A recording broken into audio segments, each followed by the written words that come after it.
Thursday, February 13. Love and Evil. God has granted creatures free will because it is necessary for love. Misuse of this free will is the cause of evil. Again, many questions remain. God allows evil, for a time, while passionately despising it, because to exclude its possibility would exclude love, and to destroy it prematurely would damage the trust necessary for love. In The Great Controversy, page 22, we read, "The earth was dark through misapprehension of God. That the gloomy shadows might be lightened, that the world might be brought back to God, Satan's deceptive power was to be broken. This could not be done by force. The exercise of force is contrary to the principles of God's government. He desires only the service of love, and love cannot be commanded. It cannot be won by force or authority. Only by love is love awakened. To know God is to love him. His character must be manifested in contrast to the character of Satan." End of quote. Without free will, there could be no love. And if God is love, then it seems clear that it is not really an option for God to negate love or the freedom needed for love to exist. One could suppose, too, that if we knew the end from the beginning as God does, we would not want him to get rid of our freedom. After all, who would want to live in a loveless universe? Read Romans 8:18 and Revelation 21 verses 3 and 4. How can these texts give us confidence to trust in God's goodness despite all the evil in our world? Romans 8 verse 18. "I consider that our present sufferings are not worth comparing with the glory that will be revealed in us." And Revelation 21, verses 3 and 4. "And I heard a loud voice from the throne saying, 'Look, God's dwelling place is now among the people, and he will dwell with them. They will be his people, and God himself will be with them and be their God.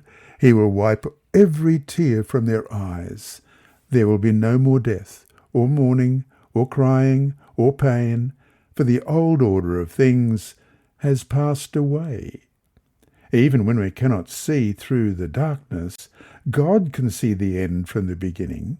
He can see, too, the eternal bliss promised to all who place their faith in Jesus. According to Romans 8:18, the sufferings of this present time are not worthy to be compared with the glory which shall be revealed in us. Do we have the faith and trust to believe this amazing promise? Also, so sacred, so foundational was love and the freedom inherent in love, that rather than deny it to us, Jesus knew it would send him to the cross, where he would suffer greatly. Yet he granted this freedom to us anyway, knowing what it would cost him. Why is this such a crucial thought to keep before us always? And so to finish today, how does keeping in mind the fact that God grants us free will help protect us from thinking that everything that happens is God's will?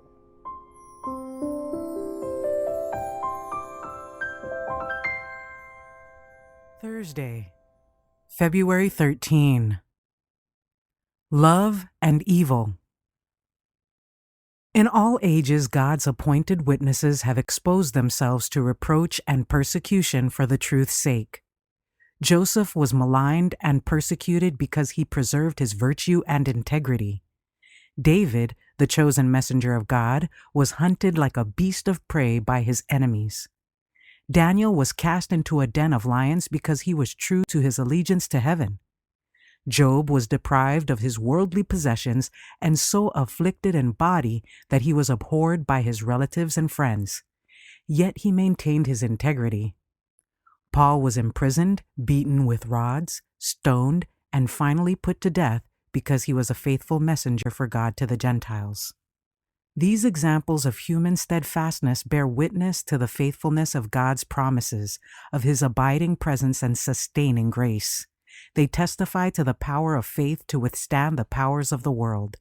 It is the work of faith to rest in God in the darkest hour, to feel, however sorely tried and tempest-tossed, that our Father is at the helm. The eye of faith alone can look beyond the things of time to estimate aright the worth of the eternal riches. The Acts of the Apostles, page 575. If you are called to go through the fiery furnace for his sake, Jesus will be by your side, even as he was with the faithful 3 in Babylon.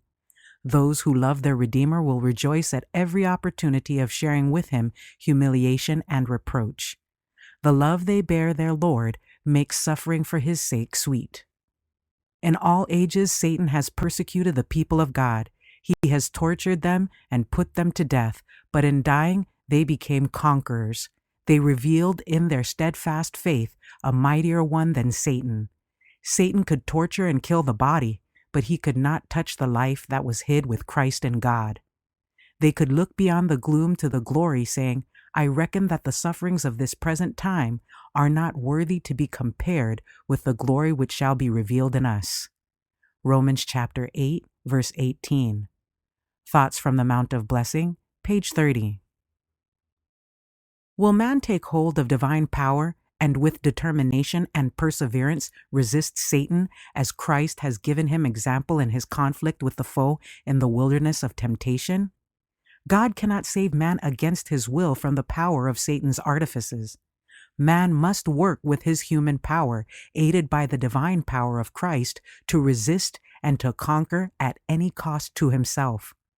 In short, man must overcome as Christ overcame, and then, through the victory that is his privilege to gain by the all-powerful name of Jesus, he may become an heir of God and joint heir with Jesus Christ. This could not be the case if Christ alone did all the overcoming. Man must do his part. He must be victor on his own account through the strength and grace that Christ gives him. Man must be a co-worker with Christ in the labor of overcoming, and then he will be partaker with Christ of his glory. Testimonies for the Church, Volume 4, page 32.